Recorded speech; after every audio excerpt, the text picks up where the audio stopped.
Assalamualaikum warahmatullahi wabarakatuh. Bismillahirrahmanirrahim. Alhamdulillahirabbil alamin. Wassalatu wassalam ala sayyidina Muhammadin wa ala alihi wa ashabihi ajma'in. Amma ba'd. Hikam Ibni Athaillah As-Sakandari Hikmah nomor 92. Kalau di kitab Syarah Hikam Muhammad Sa'id Ramadan Al-Buti Syarhun wa Tahlil di jilid 2 dengan nomor 90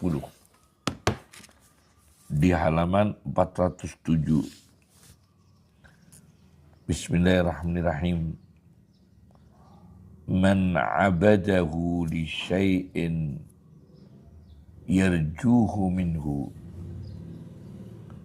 Man utawi uang iku abada beribadah sapa man, beribadah sapa man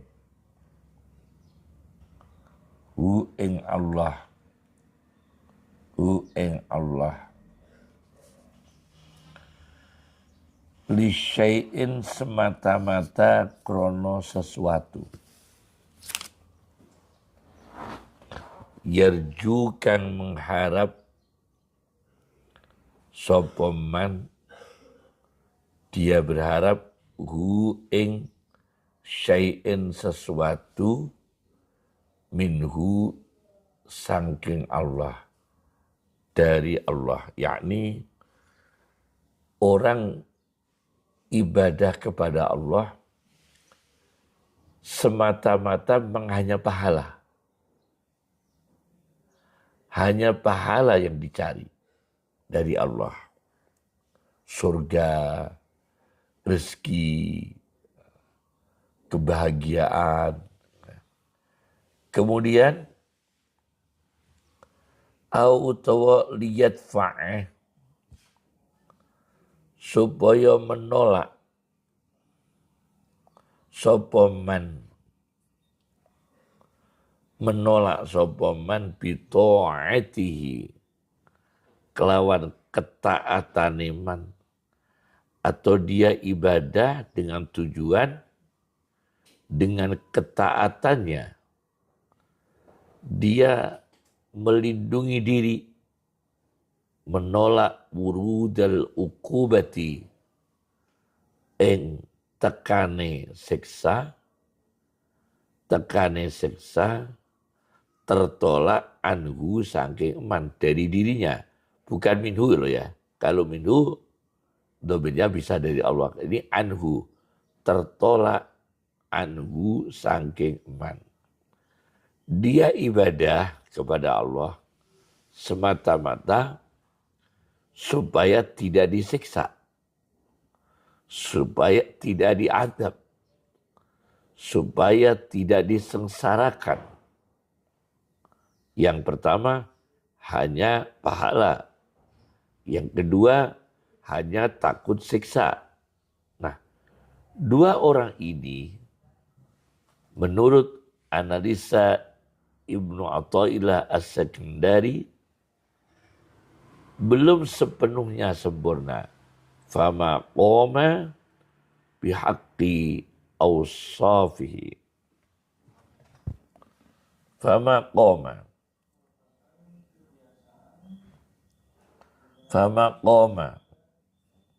mongko urung ngadeg sapa man. Artinya dia belum melaksanakan bihaqqi awsafihi, kelawan hak sifat-sifat man atau hak sifat-sifat Allah. Menurut Dr. Muhammad Sa'id Ramadan Al-Buti, domir awsafihi ini salihun lil'audi ila syahsi, boleh kembali, layak kembali pada man, wassalihun lil'audi ila zatillah, bisa domirnya kembali kepada Allah. Jadi dia belum sepenuhnya melaksanakan hak-hak sifat dirinya sebagai hamba Allah, hanya mikir pahala atau hanya mikir siksa. padahal dia hamba Allah. Atau dia belum sepenuhnya memenuhi hak sifat-sifat Allah, yakni penghambaan kepada Allah secara total, diberi pahala atau tidak diberi pahala. Menghadapi apapun resikonya hanya semata-mata murni totalitas ubudiyah, ibadah, mengabdikan diri kepada Allah. Kalau itu bihaqqi awsafihi, kelawan sepenuh hak memenuhi hak sifat-sifat Allah.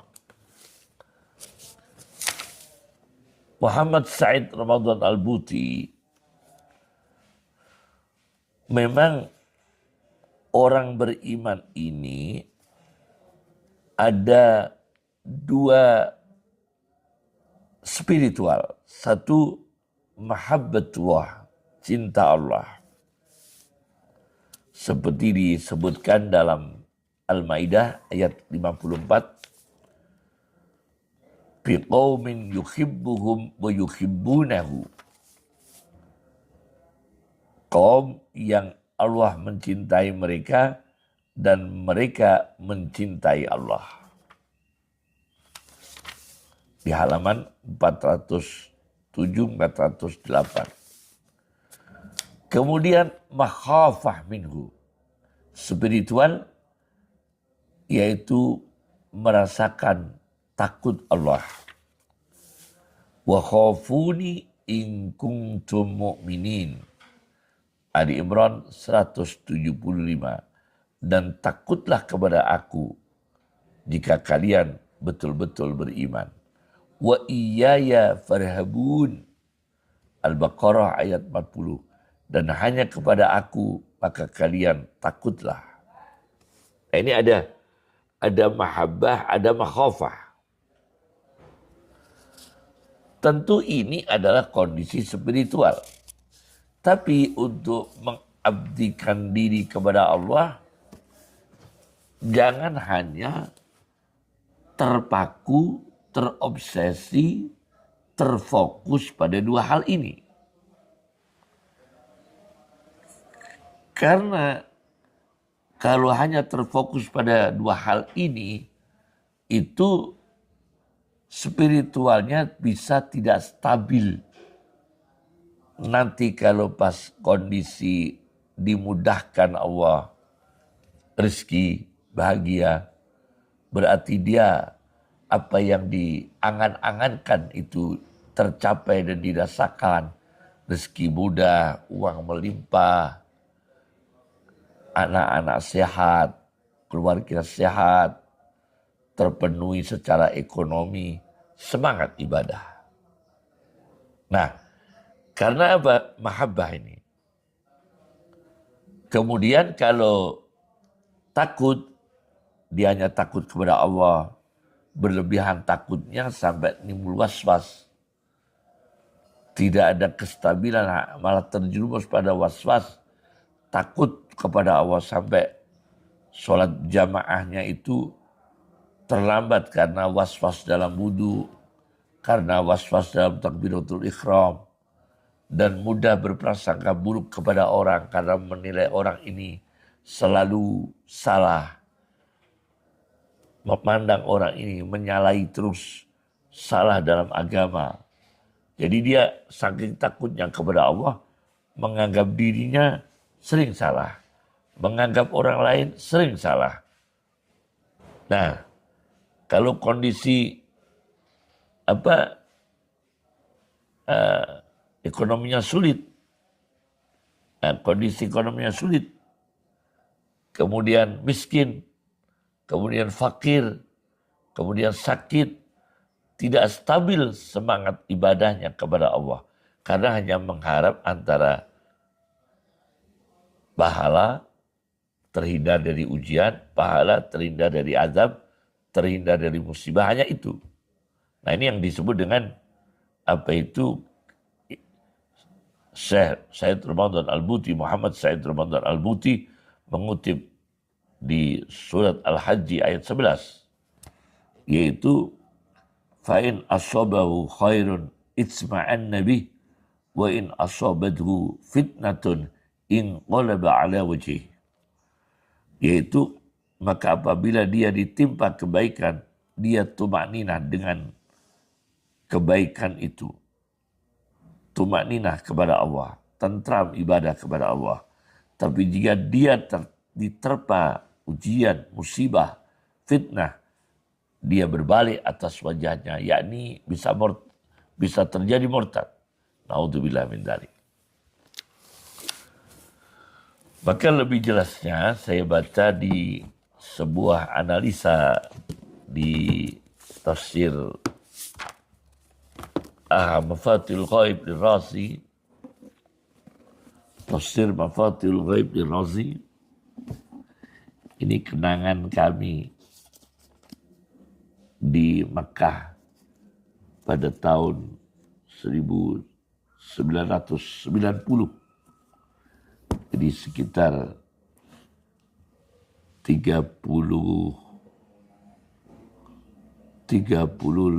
tahun yang silam. Ya. Kami beli kitab ini, kami masih remaja di Mekah. Ini tafsir Fakhruddin Ar-Razi, Mafatihul Ghaib Ar-Razi. Nah, saya baca di sebuah analisis ketika beliau menafsirkan ayat 1 surat Al-Ahzab di juz 25 190. Ini bukan juz Quran ya, juz tafsir ya. Juz tafsir Ar-Razi. Kalau jilidnya jilid 13. Di sini, ya ayyuhan nabiyyu taqillaha. Wahai ingatlah Nabi Muhammad SAW, takwalah kepada Allah. Nah, takwalah kepada Allah.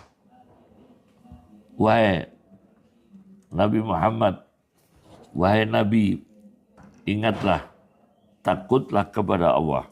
Nah, di sini ada analisa oleh Ar-Razi. Kenapa Nabi Muhammad SAW yang sudah bertakwa, orang terbaik, manusia terbaik, makhluk Allah terbaik, diperintahkan takwa? Ternyata takwa itu dibagi menjadi 3. Pertama, yaitu orang yang takwanya yakhafu min iqabih, karena takut siksa Allah. Yang kedua, yakhafu min qat'i sawabih, takut diputus dari pahala Allah. Yang ketiga, yakhafu min ikhtijabih, takut tertutup komunikasi dengan Allah. Takut tidak ada akses kepada Allah. Nah, فَالنَّبِيُّ لَمْ يُؤْمَرْ بِالتَّقْوَى بِالْمَعْنَى الْأَوَّلِ. Nabi tidak diperintahkan takwa dengan arti yang pertama, yaitu takut siksa. Nabi tidak. Wala bil ma'na tsani, dan tidak dengan makna yang kedua, yaitu takut pahalanya terputus. Juga tidak. Nah, yang ketiga ini, wa ammas salisu fal mu'minu la ya'manuhu ma dama fid dunya. Adapun yang ketiga, yaitu takut terhijab dari Allah, terhalang dari Allah, tertutup akses dari Allah, yaitu orang yang ikhlas pasti tidak memastikan dirinya aman, lancar komunikasi dengan Allah. Tentu ada ketakutan. Hari ini dimudahkan komunikasi dengan Allah, hari berikutnya belum tentu dimudahkan komunikasi dengan Allah. Nah, inilah takwa Rasulullah. Takut dihijab oleh Allah. Nah, ini namanya orang yang ketakwaannya tingkat tinggi. Sudah sempurna ya. Memenuhi hak-hak sifat Allah. Itu takwanya Rasulullah Sallallahu Alaihi Wasallam dan orang-orang khusus. Nah, ini lebih jelasnya ya di Tafsir Ar-Razi. Oleh karena itu, saya baca satu kasus di kitab An-Nawadir karya Ahmad Syihabuddin bin Salama Al-Qalyubi, wafat 1069. Sebuah kitab An-Nawadir, kisah-kisah langka.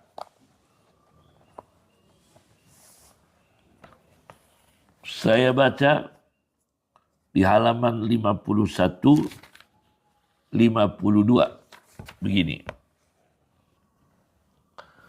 Dunnun al-Misri suatu ketika masuk di Masjidil Haram. Halaman 51, 52. Bukan 53 ya. 51, 52.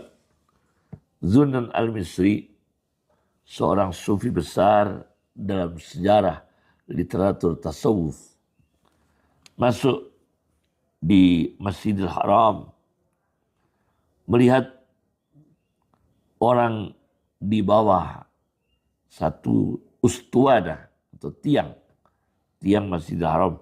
Ada orang yang secara berpakaian itu tidak sempurna menutup auratnya. Mungkin sang miskinnya, bahwa urian. Bisa dikatakan dia orang itu telanjang karena menutup auratnya tidak sempurna.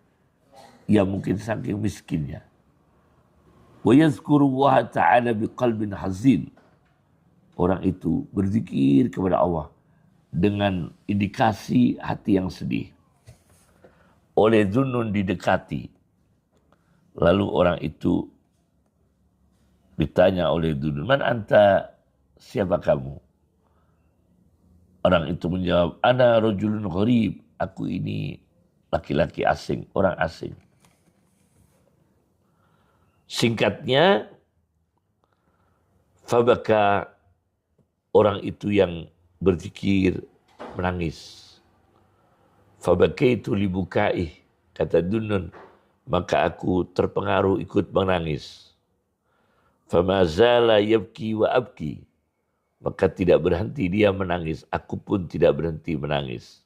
Hatta mata min sa'atihi, sampai dia meninggal dunia di waktu itu. Faromaitu alaihi izari, maka aku tutup dengan sarongku. Jadi kebetulan Dunnun al-Misri ini membawa sarong yang bisa ditutupkan pada jenazahnya orang ini. Li asturahu bihi, untuk aku tutup supaya auratnya tidak kelihatan dengan sarungku. Wa dhahabtu atlubu lahu kafanan, dan aku pergi untuk mencari kafan untuk jenazah laki-laki ini. Summa raja'tu, kemudian aku kembali setelah mencari kafan. Begitu aku kembali di tempat jenazah tadi, fama wajadtuhu, jenazahnya hilang. Tidak aku temukan, jenazahnya hilang. Siapa ini yang mendahului? Ternyata orang ini seorang wali besar. Ada inspirasi dari Allah kepada Zunnun al-Misri dalam bentuk hatif. Hatif ini kalau didefinisikan, sautun la yurasahsuh, suara yang tidak kelihatan fisiknya, orangnya, makhluknya. Nah, ini bukan hayalan, bukan halusinasi ya, tapi dalam dunia sufistik, orang yang mempelajari sufistik secara detail akan menyadari memang hatif itu bisa terjadi. Intinya itu termasuk wilayah ilham. Kalau hatifnya itu benar secara syariat, bisa masuk ilham. Nah, ada suara kepada Zunnun al-Misri. Wahai Zunnun, orang ini adalah hadzal ladzi yatlubuhu syaitanu fid dunya fala yarah. Orang ini orang yang dicari setan di dunia setan enggak melihatnya. Wa yatlubuhu malikun khazinun nar fala yarah, dan dicari oleh malaikat Malik, penjaga juru kunci neraka, maka malaikat Malik tidak bisa melihatnya. Wa yatlubuhu ridwanun fil jinan fala yarah, dan dicari malaikat Ridwan di surga-surga, maka malaikat Ridwan tidak melihatnya. Yakni ini peribahasa, orang ini jenis manusia yang ibadah kepada Allah, tidak mikir surga, tidak mikir neraka. Tidak mikir surga, tidak mikir neraka, yang diisyaratkan oleh ayat Al-Quran, fi maq'adi sidqin inda malikim muqtadir, di dalam tempat duduk yang benar, ya, dekat dalam, bukan dekat secara zat, ya, secara kemuliaan dekat dengan Allah yang Maha Raja, Maha Kuasa. Nah, maka manusia ini beribadah kepada Allah terbagi menjadi 3. 1 rahbani, 2 hayawani, 3 rabbani. Pertama rahbani. Rahbani itu walladhi ya'budullaha rahbatan wa khaufa. Orang yang ibadah kepada Allah karena takut neraka, takut siksa. Namanya rahbani. Yang kedua hayawani, walladhi ya'budullaha raja'a rahmatihi wa afwih. Orang yang ibadah kepada Allah mengharap rahmat dan ampunannya. Yang ketiga rabbani, walladhi ya'budullaha, orang yang ibadah kepada Allah wala ya'rifud dunya, tidak terobsesi dunia, walal akhirah, bahkan tidak terobsesi akhir. yakni tidak semata-mata ingin dunia, ingin akhirat. Walal jannah walal nar, dia pokoknya pasrah kepada Allah, tidak mikir surga, mikir neraka. Walal nafsa walal ruh, tidak mikir dirinya, tidak mikir nyawanya. Hanya pokoknya ibadah kepada Allah, murni totalitas kepada Allah Subhanahu wa ta'ala. Ini orang yang diisyaratkan dalam Hikam Ibnu Athaillah nomor 92. Assalamualaikum warahmatullahi wabarakatuh.